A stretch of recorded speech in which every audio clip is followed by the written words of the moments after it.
New Year's Eve is almost upon us. I'll be celebrating on the Fox News channel starting at 8 p.m. Eastern with Jesse Waters.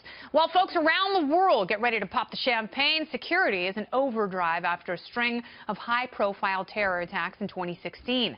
At the crossroads of the world, Times Square, right here in New York City, the NYPD and the feds reportedly taking extra precautions this year. In addition to the thousands of cops who are going to be out on the street, there will be a lot more of those blocker trucks around the perimeter of the party.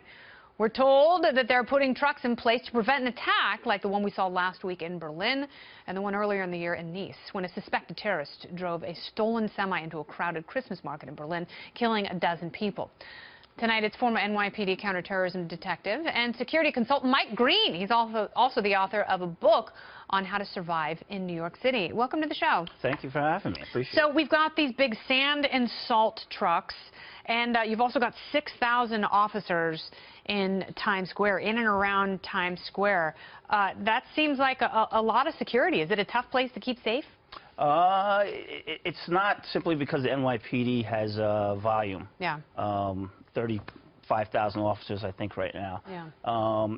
So it is a daunting task, but the NYPD, they're the #1 in the industry in counterterrorism. I agree with you completely, and you see a lot of counterterrorism NYPD in and around Times Square year-round. We see them around this building oftentimes, and you know they are tasked with an awful lot. What kind of stuff are they looking for, particularly on New Year's Eve?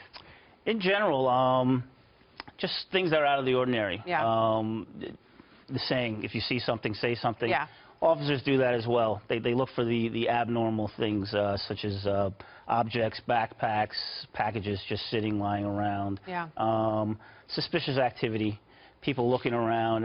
New Year's Eve, the tourists are out there. People should be looking around at each other. Yeah.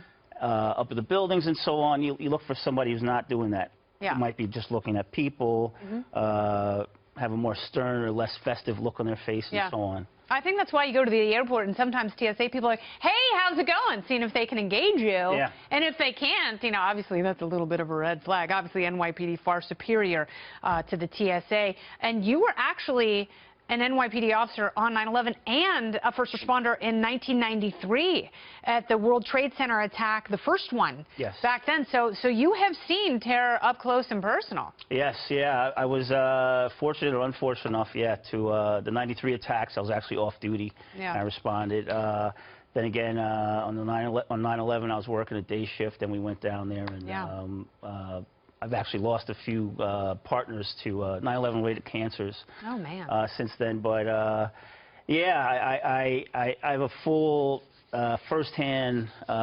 insight, knowledge of the aftermath of these attacks. Yeah. Is New York City safe this year?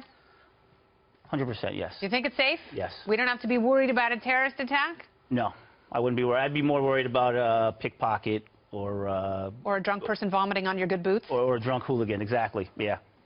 What if I'm that drunk hooligan? You think I'll get arrested? No, you're getting off, right. yeah. Very good. Right. Woo!